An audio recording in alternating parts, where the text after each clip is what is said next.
우리 제목을 함께 나누겠습니다. 아름다운 공동체를 이루어 갑시다. 저번 주일 4층 로뎀나무에서 식사를 했습니다. 식당에서 식사하는데 공교롭게도 제가 혼밥을 하게 되었습니다. 지나가던 집사님께서 저에게 물으세요. 목사님 왜 혼자 드세요? 제가 그렇게 말했습니다. 요즘 트렌드를 따라가고 있습니다.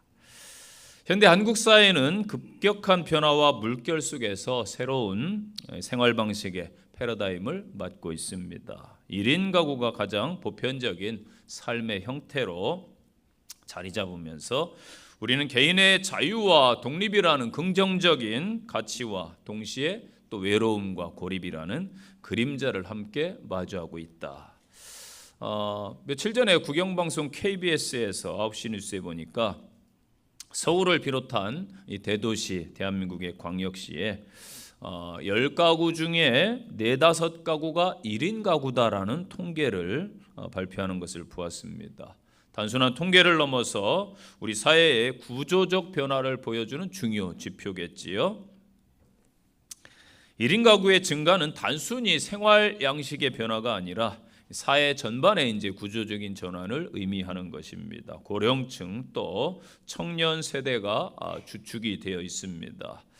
1인 가구의 증가는 사회적 또 문제도 가져옵니다. 대표적으로 고독사, 은둔형 외톨이, 또 개인주의, 이기주의의 확산도 가져올 수 있습니다. 한국 사회가 이제 분명한 변화를 맞고 있는데요.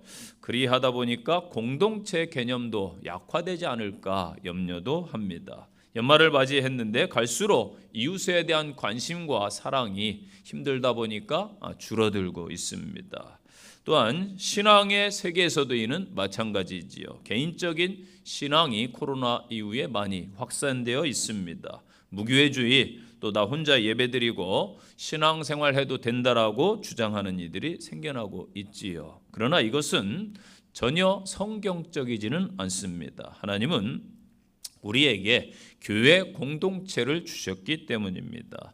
또한 사람이 혼자 있는 것이 좋지 않아 보여서 돕는자를 붙여주셔서 이 사회 공동체 우리라는 개념을 갖게 하셨습니다. 요즘에 초대교회로 돌아가자라는 슬로건을 많이 이야기를 합니다. 기독교 역사를 볼 때에 가장 이상적이고도 순수한 신앙의 시절, 초대교회 시대였기 때문입니다. 사도행전에서 보여준 교회의 삶은 단순한 종교적인 모임이 아니라 삶 자체가 믿음과 신앙으로 연결된 영적인 모임이었습니다. 가장 아름다운 공동체였지요. 초대교회의 힘은 건물이나 사람이나 모인 사람들의 구성원, 프로그램이 아니었다라는 것입니다. 그들의 삶에서 나타난 것입니다.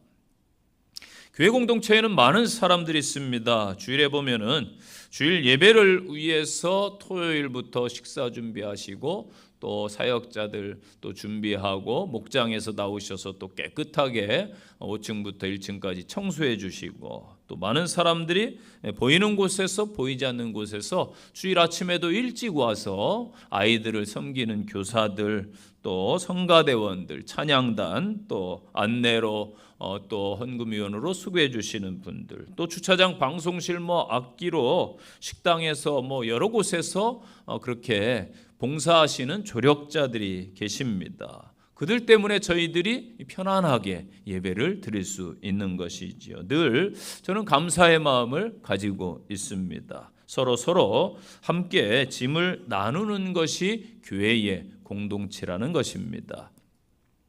오늘 갈라디아 교회에 대한 말씀인데 오늘 본문의 배경을 좀 알아야 말씀이 쉽게 좀 이해될 것입니다. 이 갈라디아는 로마 제국의 속주로 다양한 민족의 다문화 지역입니다. 켈트족이 있고 본토 갈라디아인이 있고 또 헬라인들, 로마인들, 디아스포라, 유대인들 그러한 사람들이 섞여 사는 지역이었습니다. 이곳은 상업과 교통의 요충지입니다. 로마의 행정과 또 군사적인 영향력이 강했고 지역에 다문화 여러 사람의 민족이 있다 보니까 다신주의, 여러 신들이 있었고 그러다 보니까 당연히 우상 숭배가 있었겠죠. 또 유대교가 있어서 회당이 공존을 하는 그러한 지역이었습니다. 우리가 갈라디아 교회, 빌립보 교회, 데살로니가 교회 할 때에 교회 이름이 아닙니다, 여러분. 지역을 통칭하는 거예요. 갈라디아 지역에 있는 교회들, 그렇게 이해하시면 되겠습니다. 그래서 갈라디아 교회는 소아시아의 갈라디아 지역에 있는 여러 교회들입니다. 안디옥, 루스드라 또는 이고니온, 더베 이런 곳에 바울이 교회를 세웠지 않습니까? 주로 이방인 그리스도인들로 구성되어 있는 특징이 있지요. 이들이 바울의 전도로 예수를 믿은 사람들입니다. 이후에 바울이 이제 다른 지역 순회 선교를 했기 때문에 다른 곳에 또 교회를 세우고 복음을 전하러 가고 또 세웠던 교회들을 돌아보려고 지역을 떠나게 됩니다. 그때에 유대교적 그리스도인들이 이방인 신자들에게 할례를 받아야 되고 모세의 율법을 잘 준수해야 구원받는 거야. 그것을 강요하면서 바울의 복음, 믿음으로 얻는 구원을 왜곡하고 있었다라는 것이죠. 그래서 갈라디아 교회는 이로 인해서 율법주의로 인한 내부 갈등 또 판단과 그러한 태도들이 있었다라는 것입니다. 바울은 범죄한 형제를 온유함으로 회복시키고 또 서로의 짐을 지라고 권면하면서 이는 그리스도의 사랑의 법을 성취하는 것이다 라고 말씀을 했습니다. 각각 자기의 짐을 지고 개인적인 책임과 겸손을 강조하며 또 율법주의적인 우월감이나 교만을 경계하라고 권면한 말씀이 이 갈라디아서 말씀이겠지요. 오늘 바울 사도는 갈라디아 지역의 교회에 당부를 합니다. 하나님의 은혜로 갈라디아 지역에 곳곳에 교회들이 세워지고 교회의 공동체의 일원이 되었으니 좋은 공동체를 만드세요 라고 당부하고 있습니다. 오늘 우리도 사도 바울의 당부를 마음에 새겨서 함께 좋은 공동체를 만들어 가시기를 바랍니다. 그럼 공동체가 나갈 길이 뭐냐? 첫째는 나 자신을 살펴보는 공동체가 되라는 것입니다. 이란 말이 있습니다. 관계를 정의하는 것은 내가 누구를 만나는가가 아니라 내가 어떠한 사람이 되느냐다. 저는 이 말이 좀 가슴에 와 닿더라고요. 세상을 살다 보면 많은 것을 느끼고 경험하지만은 나와 같은 생각을 하는 사람들이 의외로 많지 않다라는 것입니다. 생김새가 다 다르죠? 성장 배경과 환경과 살아가는 모습들이 다 다릅니다. 나아가 그러다 보니까 사고방식도 다르고 성격 또한 다를 것입니다. 그렇기에 가족과 이 사회, 교회 등등 이 땅의 공동체는 서로 양보하고 맞추어 가면서 살아가야 될 곳이라는 것입니다. 그런데 좋은 공동체는 나를 먼저 보는 사람들이 많은 곳입니다. 항상 사람들은 나를 보기보다는 타인을 먼저 봅니다. 그리고 타인의 좋은 점보다는 이 잘못된 것을 보는 습관들이 본의 아니게 우리는 있다라는 것이죠. 그래서 여러분들 교회에 오시면 항상 칭찬부터 하세요. 피부가 너무 고우시네요. 좋은 옷을 입고 오셨는데 잘 어울리십니다. 참 얼굴을 뵈니 은혜롭습니다. 복 받으세요. 하나님의 은혜를 누리세요. 샬롬 인사한다든지 그렇게 좋은 점을 보고 칭찬을 하다 보면은 내가 습관화되어서 자꾸 칭찬을 하게 될 것입니다. 그런데 많은 사람들이 자신을 잘 보지 못합니다. 그러면서 타인의 안 좋은 것을 또 끄집어내기도 하는 것이죠. 성도들 또한 이런 생각을 해보셨을 거예요. 왜 아무도 나를 잘 알아주지 않느냐. 속상할 때도 있으실 겁니다. 그런데 바꿔 생각해 보면은 나 또한 남을 그렇게 깊이 생각한 적이 있는가 한번 살펴보시기를 바랍니다. 1절에서 바울은 범죄한 일이 드러나거든 바로잡으라 말씀합니다. 그리고 너 자신을 살펴봐라. 자, 여기서 범죄는 막 살인이나 강도나 폭행이나 이러한 흉악한 범죄를 말하기보다는 과거 예수 믿기 전에 아무렇지도 않게 행했던 그런 육체 일들을 말합니다. 세상적인 것들이 예수님을 만나고 나니까 거리낌이 되는 거예요. 예수님을 만나고 나니까 양심의 저촉이 되더라는 것입니다.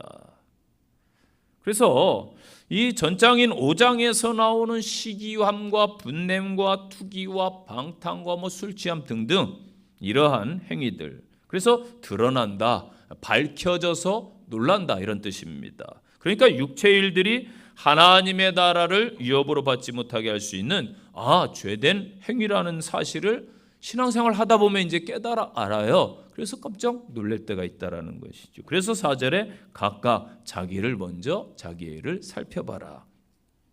성도가 타인을 대하는 태도가 어떠해야 됨을 말씀하고 있지요. 그래서 먼저 온유한 심령으로 대할 것을 말씀합니다. 온유는 주님의 마음입니다. 여유 있고 부드러운 마음입니다. 그 다음에 바로잡으라고 말하는데, 이 바로잡으라는 그 깊은 뜻이 있어요. 첫째는 그물을 기워라. 고개를 잡는 그물 있죠? 그물이 막 여기저기 숭숭 이렇게 헤어져 있으면은 이룰 수가 없어요. 그래서 그물을 잘 기워라. 또 하나는 완성시키다, 이란 뜻이 있습니다. 그리고 더 좋은 뜻이 있어요. 회복시킨다.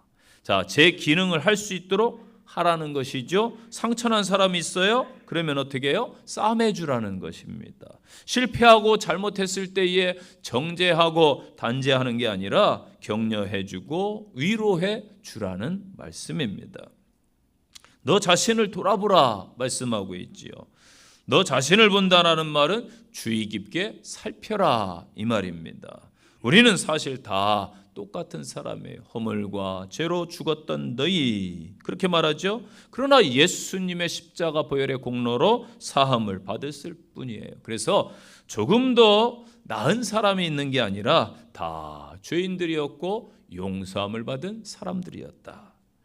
이 고린도 교회와 이 로마 교회를 보면은 흩어진 그리스도인들이 로마에 정착해서 이제 교회를 세우게 됩니다. 교회 안에 이방인 회심자들이 들어오면서 문제가 이제 생겨요. 갈등이. 물론 처음에 유대인 그리스도인들이 대다수를 이뤘어요. 그런데 유대인 그리스도인들이 로마의 박해로 인해서 추방당하는 일들이 생깁니다. 그래서 나중에 그들이 정세가 안정되어서 돌아와 보니까 많이 교회가 부흥한 거예요. 그런데 이방인들이 많이 다수를 이제 차지하고 있던 겁니다. 유대인 그리스도인들이 다수일 때는 전혀 문제점이 없었습니다. 갈라디아 교회도 그렇고 고린도 지역도 그렇고 로마 교회도 그렇습니다. 그들이 시장에서 파는 고기는 당연히 우상의 제물로 사용했기 때문에 먹지 않았습니다. 여기서 믿음이 강한 자와 약한 자의 갈등이 일어나죠. 누가 더 믿음이 좋은가? 제가 볼 때는 이방인 크리스찬들입니다. 그들은 우상 앞에 드렸던 고기라 할지라도 그것이 자신들의 믿음에 전혀 영향을 주지 않는다라고 생각했습니다. 이러한 일들이 공동체 이제 갈등을 가져오는 것이죠. 그래서 바울이 이러한 이들을 향하여 말하는 거예요. 우상 앞에 드린 고기를 먹든 안 먹든지 모두가 하나님을 믿는 사람들이라는 것입니다. 서로 비난하거나 비판하거나 배척하지 말고 서로 받아들일 것을 권면하고 있지요. 자신의 것만 옳다고 고집하지 말라는 것입니다. 공동체에 이러한 논쟁이 생기는 것을 살펴보면은 대부분 비본질적인 것들이 많습니다. 교회의 전통이나 공동체가 갖고 있는 고유한 것들, 비본질적인 것 때문에 문제가 생기기도 합니다. 여러분, 우리는 반드시 하나님 앞에 선다라는 사실을 기억하시기를 바랍니다. 로마서 14장 10절에서 내가 어찌하여 내 형제를 비판하느냐, 바울이 로마 교회에 준 말씀입니다. 어찌하여 내 형제를 업신여기느냐, 우리가 다 하나님의 심판대 앞에 서리라. 아멘. 하나님 앞에 서면은 사실 우리 다 연약하고 부족한 자들이겠죠. 그래서 좀 자신을 살필 수 있는 공동체가 되시기를 바랍니다. 두 번째 주시는 말씀, 그리스도의 법을 성취하는 공동체가 되어야 합니다. 2절 보세요. 너희 짐을 서로 지라, 그리하여 그리스도의 법을 성취하라. 아멘. 자, 율법이 육신으로 말미암아 할 수 없다는 것을, 우리의 육신으로 도저히 성취할 수 없는 법을 이 법을 사망의 법이라고 말합니다. 할 수 없어요. 그래서 예수님께서 이 땅에 오셔서 율법을 완성하시죠. 이것을 이제 생명의 성령의 법이다. 그렇게 말씀합니다.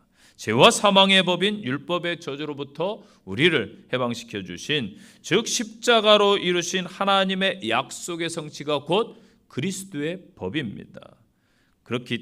이렇게 창세전에 하나님의 약속이 온전하게 이루어진 그 십자가, 그리스도의 법의 이제 율법의 완성이다. 그렇게 말씀합니다. 그러면 율법의 완성, 그리스도의 법이 뭐냐? 사랑입니다. 사랑. 예수님은 자신의 몸을 십자가에 내어 주시면서까지 죄인들을 사랑하셨습니다. 서로 사랑하면 여러분 짐을 나누어 질 수가 있는 것이지요. 그래서 어느 CF에 보니까 엄마가 암투병을 합니다. 아직 젊어요. 젊은데 암투병을 하는데 이 전이 되었어요. 다. 그런데 그런 이야기를 해요. 나는 죽을 수가 없어요. 왜? 5살짜리 꼬마아이가 있어요. 아들이. 이 아이 때문에 나는 죽을 수가 없어요. 그렇게 말하더라고요. 그런데 아이도 일찍 철이 나서 엄마가 아픈 걸 알고 엄마를 위해줍니다. 이게 사랑인 것이지요, 여러분. 사랑하기 때문에 서로 나누는 것이지요. 그리스도의 법을 성취하라는 말씀은 서로를 돌아보고 약한 자를 권면하고 붙들어 주어서 은혜의 복음, 십자가 복음 밖으로 나가지 않도록 붙들어 주는 것이죠. 인생은요, 여러분 짐을 지고 가는 인생길입니다. 한 주 동안 성도 여러분 얼마나 힘드셨어요? 수고 많으셨다고 저는 위로해 드리고 싶어요. 우리 옆에 성도에게 한 주 동안 수고했습니다. 인사하세요. 예, 수고하셨습니다. 인사하십시오. 직장에서, 일터에서, 여러분 있는 그곳에서 요즘에 세계 경제도 힘들고 재난도 많고 한국도 사실 경제가 만만치 않고 또 우리 3040 세대 이직 문제, 직장 문제, 갈등 많고 청년들도 취준생도 계시고 참 힘든 삶을 다 누구나 살아갑니다. 그래서 누구나 다 짐을 지고 있어요. 백지장도 마주들면 낫다는 말이 있듯이 예수님께서 인생을 향해서 말씀하셨어요. 수고하고 무거운 짐진 자들아 다 내게로 오라. 내가 너희를 쉬게 하리라. 아멘.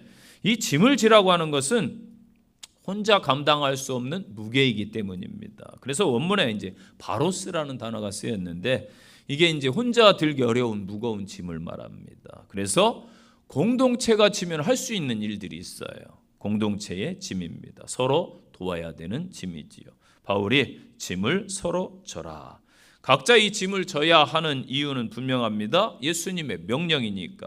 분명 예수님께서는 이 명령에 대해서 전 생애에 걸쳐 모범이 되어 주셨습니다.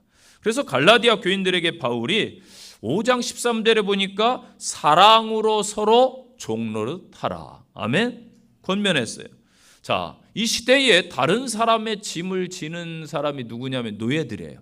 종들이 져야 될 일입니다. 그러니까 종의 임무지요. 그런데 성도들로 하여금 바울이 종처럼 되라. 종노릇해라. 예, 오늘날 주의 종 이렇게 말하죠. 목사님들만 말하는 게 아니에요, 여러분. 만인 제사장 주의 모든 분들이 주의 종입니다.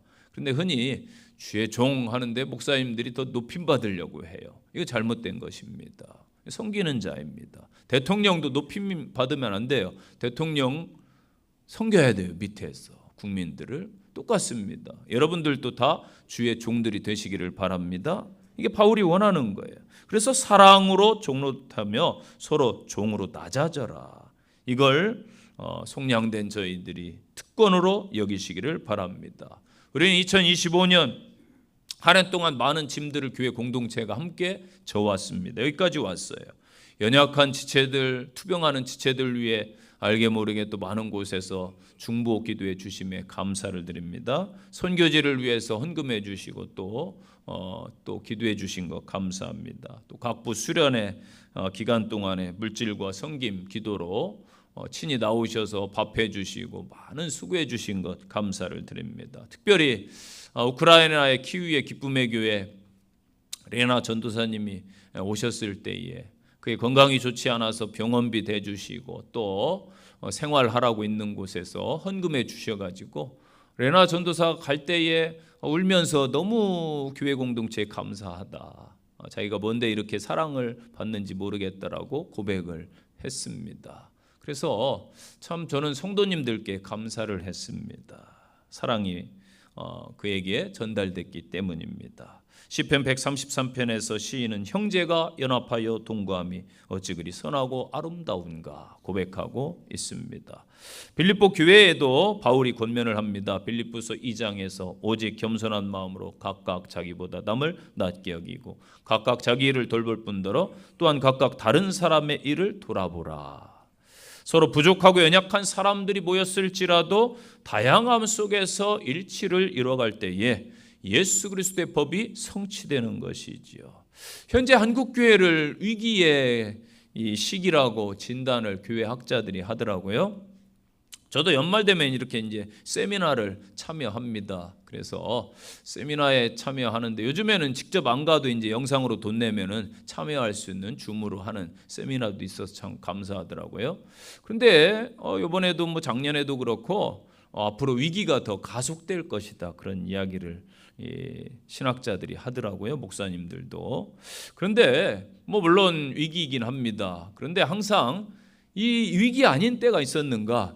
교회는 늘 위기 가운데 지내야 됩니다. 그래야 긴장을 해요. 영적 싸움을 해야 됩니다.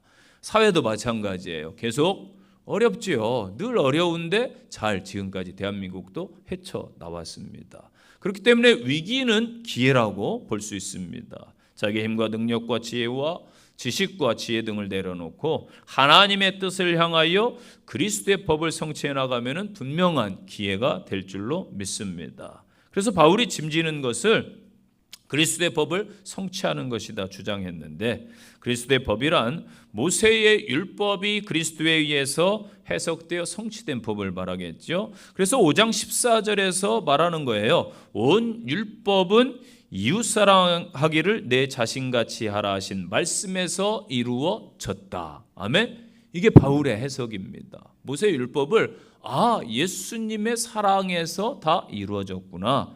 그래서 요한복음 13장 34절에서 예수님이 새 계명을 너희에게 주노니 서로 사랑하라. 내가 너희를 사랑한 것 같이 너희 또한 서로 사랑하라. 그래야 너희가 제자인 줄 알 것이다. 아멘. 세 번째 말씀입니다. 스스로 속이지 말아야 됩니다. 자, 바울이 진단한 갈라디아 지역의 교회들에게 나타난 문제점이 무엇인가요? 율법주의적 사상에 빠져 있다라는 거예요. 나는 의롭다 스스로 속이고 있다는 것입니다. 나는 율법을 열심히 지키고 있으니까 믿음도 좋고 괜찮은 신앙인이다 라는 행위의 신앙인들이 많았다는 것입니다. 그러다 보니까 다른 사람들에겐 별 관심이 없어요. 내가 하나님 앞에 복받는 게 더 중요해. 이게 이제 기복주의로 발전할 수 있습니다. 그래서 타인의 아픔, 상처에는 둔감하고 내 일에는, 내 가족 일에는 너무 민감한 거예요. 그러니까 정죄와 비난이 교회 공동체에 있었다라는 것이죠. 그래서 바울이 권면합니다. 3절에서 아무것도 되지 못했으면서 된 줄로 생각하면은 스스로 속이는 자다. 우리는 자칫 다른 이의 짐을 져주는 일이 나는 괜찮은 사람이고 나는 잘났고 상대방은 조금 연약하고 부족하다라고 생각할 수 있어요. 아무것도 되지 못한 사람이 된 줄로 착각을 하면은 이렇게 됩니다. 항상 그렇기에 나 자신을 살펴야 됩니다. 그리스도의 법은 사랑의 법, 그 사랑은 이웃의 짐을 서로 져주는 구체화되는 것입니다. 우리는 넘어진 형제를 정죄자가 아닌 온유한 회복자로 대해야 됩니다. 그 짐을 함께 나누어야 되겠죠. 동시에 우리는 하나님 앞에서 자신의 신앙과 책임의 짐을 겸손하고 성실하게 감당해 나가야 합니다. 당대 최고의 실력자이지만은 가장 겸손했던 바울의 고백이 나와요. 빌립보 3장 12절 말씀입니다. 내가 이미 얻었다 함도 아니요 온전히 이루었다 함도 아니라 오직 내가 그리스도 예수께 잡힌 바 된 그것을 잡으려고 달려가노라. 아멘. 우리 주님께서는 자신의 죄가 아닌 이 우리 인류의 남의 죄를 위해서 십자가를 지셨습니다. 기꺼이 받아들이고 거부하지 않으셨어요. 그것이 하나님의 뜻임을 알았기 때문이지요. 저와 여러분이 하나님의 뜻을 향해 나가면 항상 겸손해질 수밖에 없습니다. 저는 목회를 하면 할수록 힘이 들더라고요. 오해하지 마시기 바랍니다. 여러분 때문에 힘들다는 게 아닙니다. 성도 여러분은 늘 제게 이제 힘을 주고 큰 사랑을 주십니다. 그것은 제가 자꾸만 교만해지기 때문입니다. 바울처럼 아무것도 아님을 고백해야 되는데 이 자아가 아직도 살아요. 인간의 본성이 참 이렇더라고요. 어렵습니다. 성도 여러분, 우리는 다 하나님의 사랑과 그 은혜로 이 공동체의 일원이 되었습니다. 그래서 나를 나타내기보다는 다른 일을 드러내시기를 바랍니다. 베드로 사도의 당부처럼 겸손으로 허리를 동이시기를 바랍니다. 바울의 당부처럼 예수님의 마음으로 살아가시기를 바랍니다. 그렇다면 주님이 원하시는 공동체는 어떤 공동체일까요? 몇 가지 말씀드리고 마칩니다. 첫째는 말씀 중심의 공동체가 가장 건강한 공동체예요. 하나님께서 우리에게 성경 말씀을 주시지 않았다면 아무 상관이 없습니다. 그런데 감사하게도 계시의 말씀, 성경책이 주어졌습니다. 이 말씀이 저와 여러분의 삶의 기준이 됩니다. 관습도 중요하고 전통도 중요하고 여러분의 신앙 체험과 경험도 중요하지만은 말씀이 항상 우선입니다. 하나님의 말씀을 삶의 중심으로 여기고 살면은 삶에서 승리하고 주님이 원하시는 길로 갈 줄로 믿습니다. 두 번째는 기도 중심의 공동체입니다. 여러분, 기도하면은 담대해집니다. 세상과 맞짱 뜰 수 있는 힘이 생겨요. 고난과 상황과 환경과 대적할 수 있는 힘이 생기게 됩니다. 이 교회를 가리켜서 연약한 사람들이 종교를 의지하며 가는 곳이다라고 비하하고 무시했던 사람이 있어요. 이 사람이 누구냐면은 알버트 아인슈타인 들어보셨죠? 위대한 과학자인데, 야, 종교는 말이야 이 연약한 사람들이나 믿는 거야. 그런데 이 아인슈타인이 활동할 당시에 독일에서 나치즘이 일어났습니다. 그때 아인슈타인이 이런 말을 했어요. 나는 대학교의 지성인들을 기대했었다. 그러나 대학 교수들은 즉시 나치즘 앞에 무릎을 꿇고 아첨했다. 그들은 나치즘이 주장하는 잘못된 인종이론을 마치 옳은 것인 양 뒷받침했고 떠들어댔다. 또 나는 신문과 언론인들을 기대했다. 그러나 신문도 얼마 지나지 않아 언론인도 얼마 지나지 않아 필봉을 놓아버렸다. 그런데 오직 교회만이 독재자에 항거해서 수많은 기독교인들이 감옥으로 향했다. 나는 교회에 한없는 찬사를 보낸다. 이게 아인슈타인의 고백입니다. 디트리트 보네퍼 목사님 잘 아시죠? 당당하게 아침에 기도부터 하고 형장의 이슬로 순교를 합니다.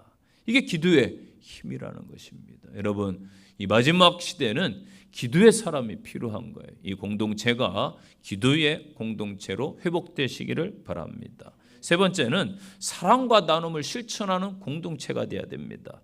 예수님 말씀하셨어요. 겉옷을 요구하면 속옷까지도 벗어줘라. 오리를 가져가면 십리를 동행해줘라.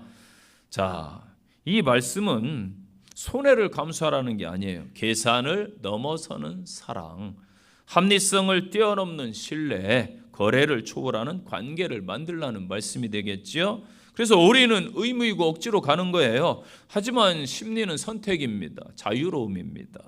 오리까지 세상 사람들도 다 갑니다. 그러나 심리는 은혜를 아는 성도가 갈 수 있는 길입니다. 사랑과 나눔이 여러분 실천하는 게 참 쉬운 것 같고 말은 잘합니다, 사람들이. 그런데 실제 내 것을 내놓는 사람들은 이 땅에 많지 않지요. 어려워요. 지속적으로 하는 건 더더욱 어렵습니다. 그래서 주님의 마음이 이 바탕에 있어야 되는 것이죠. 받은 사랑을 흘려보내는 성도들 되시기 바랍니다. 네 번째는 복음 전파의 공동체가 돼야 돼요. 전도와 선교하는 교회죠. 사람들이 교회를 평가하는 기준이 첫째가 교인 수 몇 명 모이냐, 둘째 헌금이 얼마나 나오느냐, 셋째 건물 크기가 어떠하냐, 이렇게 평가한다고 그래요. 참 가슴이 아픈 일이죠. 그런데 하나님의 평가 기준은 다르다는 거예요. 요한계시록 2장 3장에 보면은 7교회에 보내는 편지를 보면은 하나님은 교회에 사람의 숫자, 헌금 액수, 건물의 크기, 프로그램 전혀 언급되는 게 없습니다. 오히려 부자교회에 대해서 경고를 보내고 있어요. 요한계시록 3장 17절에 보면 나는 부자라 부유하여 부족한 것이 없다 하나 내 곤고한 것과 가련한 것과 가난한 것과 눈먼 것과 벌거벗음을 알지 못하는도다. 아멘. 수많은 사람들이 보여도 영적인 눈으로 볼 때 벌거벗고 있으면은 수치를 가릴 수가 없는 거예요. 안타깝죠. 요즘 우리 사회의 가장 큰 이슈 뭡니까? 쿠팡 사태 아시죠? 개인 정보가 유출되어 가지고 큰 이슈가 되고 있습니다. 쿠팡이 천문학적인 이익을 냅니다. 엄청난 이익을 거둬요. 그런데 안타깝게 보안 비용에 쓴 것은 1%도 안 된다. 글로벌 세계적인 기업들은 15% 이상 20% 가까이 보안 비용에 투자를 한다고 그래요. 그것과 비교하면은 뭐 터무니없이 낮다 보니까 이러한 일이 생기지 않았을까. 이것을 제가 교회에 대해서 생각해 봤어요. 우리는 얼마나 선교를 위해 투자하고 전도를 위해 투자하는가. 그래도 저희 교회를 이렇게 예산 대비 이제 오늘 또 예결산 하니까 쭉 보니까 그래도 우리 교회는 전체 예산 대비 몇 프로 하는 교회구나라는 참 감사함이 있었습니다. 그런데 대형 교회들이 선교 많이 한다고 자랑을 많이 해요. 주보에 막 많이 교회 이름 실기도 하지요. 그런데 그들의 예산 대비 선교하는 것을 보면은 작은 강소형 교회마도 못한 교회들이 많다라는 거예요. 무언가 잘못된 것이지요. 우리는 회개해야 됩니다. 교회들이 복음 전파 외에 막 부동산을 가진 교회도 많고요. 다른 사업도 하고요. 심지어 뭐 은행에 돈을 쌓아둔 넉넉한 교회들이 많다고 하니까 주님 오실 때 뭐라고 변명할 거예요? 하나님이 과연 기뻐하실 건가요? 아니잖아요. 정작 중요한 일은 잊고 있는 것은 아닌지 돌아보고 우리 또한 더욱더 선교와 전도에 매진하는 교회 공동체가 돼야 될 줄로 믿습니다. 또한 마지막으로 서로 돕고 나누는 교제 중심의 공동체가 돼야 됩니다. 자, 초대교회 로마 제국에 큰 박해가 있었어요. 그들의 신앙은 그런데 박해 속에 더더욱 견고해져 갔습니다. 왜 그래요? 코로나 때 우린 경험했습니다. 큰 교회들이 막 교회 공동체는 무너져요. 그런데 소그룹을 하는 교회들은 더 단단해집니다.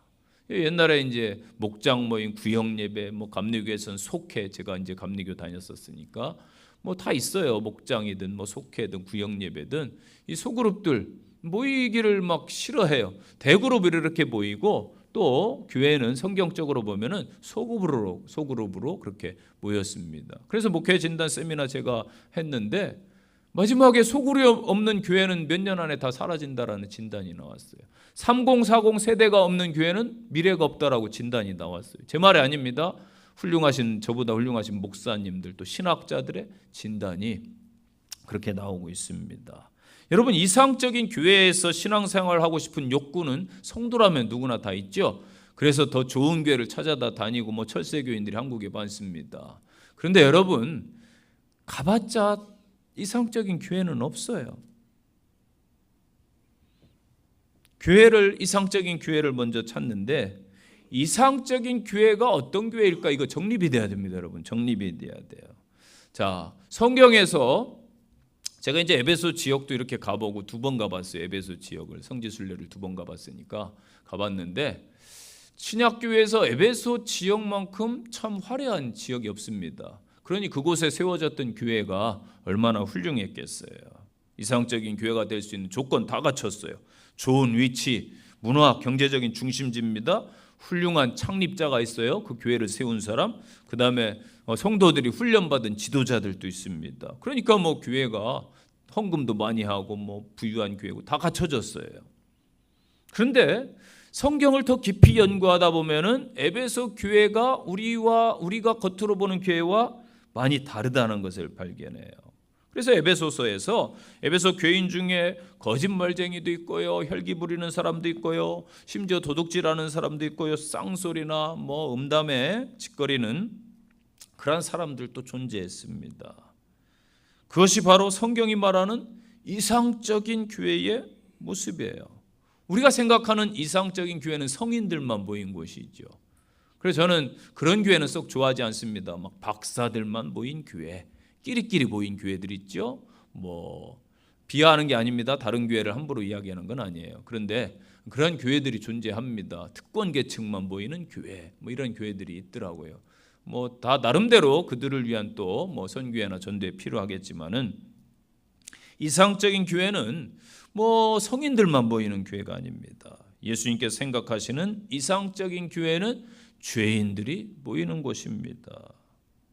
왜 사람들이 교회를 보고 실망할까요? 교회에서 여러분 천국을 기대하니까 그래요.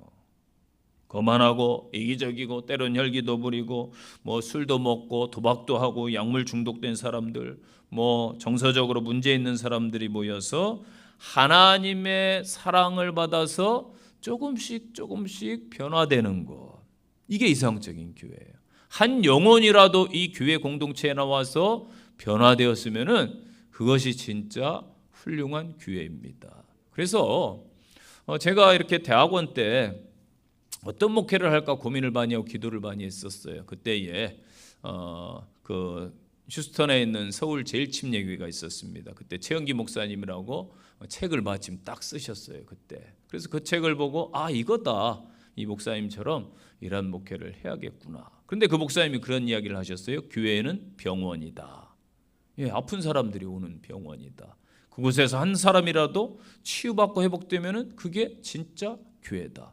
그리고 지금 우리 교단보다 막 장로교회나 감리교회나 가정교회 하는 이야기 들어보셨죠? 한국교회의 가정사역 훈련원. 이 최영기 목사님의 영향으로 엄청나게 한국교회도 이 가정교회를 하고 있어요.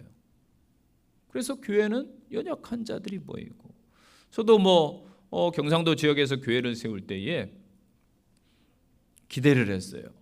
좀 괜찮은 사람들이 교회에 모여가지고 교회 공동체를 이루면 좋겠다 해서 타깃을 젊은 층으로 잡았습니다. 그래서 아이들 전도 열심히 했어요. 학교 앞에 가서 아내하고 뭐 그때 늘 학교 앞에 가서 전도를 했죠. 전도하면서 뭐 팝콘도 만들어주고 솜사탕도 만들어주고 뭐 별것을 다 했었어요. 왜냐하면 아이들을 데려오면 그 부모들이 젊은 세대니까 그렇게 타깃을 정하고 그렇게 이제 했었습니다. 그랬는데 의외로 왜 이렇게 훌륭한 사람들이 교회 찾아오는 게 아니라 연약한 자들이 오더라고요. 술 중독되신 분들, 우울증 앓으시는 분들, 뭐 이런 분들이 와서 하나님 나는 좀 훌륭한 사람들 데리고 같이 목회하고 싶은데, 그런데 어느 날 제가 깨달았어요. 야, 교회가 어떤 곳이냐. 그러면서 저를 보게 하시더라고요. 그런데 저 자신은 훌륭하지도 않으면서 성도들이 훌륭하길 바랬었어요. 이게 나쁜 마음 아닙니까? 그래서 회개했어요. 제가 하나님, 교회 성장, 교회 발전 이런 거 다 내려놓겠습니다. 예, 그래서 교회 부흥시켜 주세요 하고 기도한 적 없어요. 그때는 이 밑에는 공장 하다 그만두고 이 1층은 폐허가 되어 있고 2층 조그만 데서 월세 주고 그렇게 목회를 했었는데, 처음에는 막 부흥 이랬죠. 목회자가 다 그런 것 아닙니까? 교회가 부흥돼야 되니까 막 그랬었는데 회개했어요. 교회 부흥을 위해 기도할 게 아니구나. 하나님 보내주시는 영혼이 변화되면 좋겠습니다. 저 자신도 변화되면 좋겠습니다. 그래서 그런 마음으로 이렇게 이제 그때부터 목회를 하게 되었습니다. 그랬더니 하나님이 한 영혼을 변화시켜 주시더라고요. 놀랍게 회복되는 역사를 진짜 경험하게 해주셨어요. 그러다 보니까 그분들이 다른 분들을 데려와. 데려오는데 괜찮은 사람들 데려와요. 예, 자기보다 못하지는 않을 거 아니에요. 자기보다. 그래서 괜찮은 사람들 데려옵니다. 그리고 어느 순간 이제 교회가 되는 것이지요. 여러분, 교회는 이러한 곳입니다. 연약한 자들이 모여서 변화되고, 여러분 목장에서 여러분 이 교회 공동체의 선교회에서 한 영혼이라도 사랑을 쏟아서 변화되고 주님을 만난다라면은 그것처럼 훌륭한 교회가 어디 있겠습니까? 그래서 우리는 늘 이러한 마음을 가져야 됩니다. 서로 친절하게 하며 불쌍히 여기며 서로 용서하기를 하나님이 그리스도 안에서 너희를 용서하심과 같이 하라. 무릇 더러운 말은 너 입 밖에 내지도 말고 오직 덕을 세우는 데 소용되는 대로 선한 말을 하여 듣는 자에게 은혜를 끼치게 하라. 아멘. 이 바울의 말씀, 주님의 말씀입니다. 결론이에요. 자, 이 세상에 다양하고 많은 공동체가 존재하지요. 작게는 가정도 공동체고, 여러분 직장도 일터 사회도 공동체입니다. 교회도 공동체고, 이 나라들도 다 공동체입니다. 우리는 하나님 나라의 공동체로 부름을 받았는데 그 안에 교회 공동체가 존재합니다. 공동체는 다양한 사람들이 모여서 하나가 되는 곳입니다. 그리고 각자의 역할들이 있습니다. 내가 괜찮은 사람이 되면은, 내가 괜찮은 성도가 되면은, 진정한 예수님의 사람이 되면은 이 교회 공동체는 좋은 교회가 될 것입니다. 오늘 주신 말씀, 나 자신을 먼저 살피는 성도들이 되시기를 바랍니다. 서로의 짐을 서로 져주는 공동체가 되시기를 바랍니다. 그리스도의 법을 성취해가는 사랑의 공동체 되시기 바랍니다. 스스로 속이지 않고 겸손한 성도들이 되시기를 바랍니다. 오늘 적용의 말씀입니다. 첫째, 성숙한 공동체의 모습이 무엇이라고 평소 생각하셨습니까? 자신을 한번 돌아보시기를 바랍니다. 두 번째 적용입니다. 나는 나의 모습을 먼저 보고 있습니까? 아니면 타인의 모습을 먼저 보고 있습니까? 자신을 살펴보십시오. 세 번째 적용입니다. 교회 공동체에서 짐을 함께 나눴던 것을 함께 나누시고 서로 격려하시기를 바랍니다. 마지막 적용입니다. 오늘 말씀의 어떤 부분이 도전이 되었는지, 또 한 주 동안 잘 실천하실 수 있는 그러한 사랑을 흘려보내는 성도들 되시기를 바랍니다.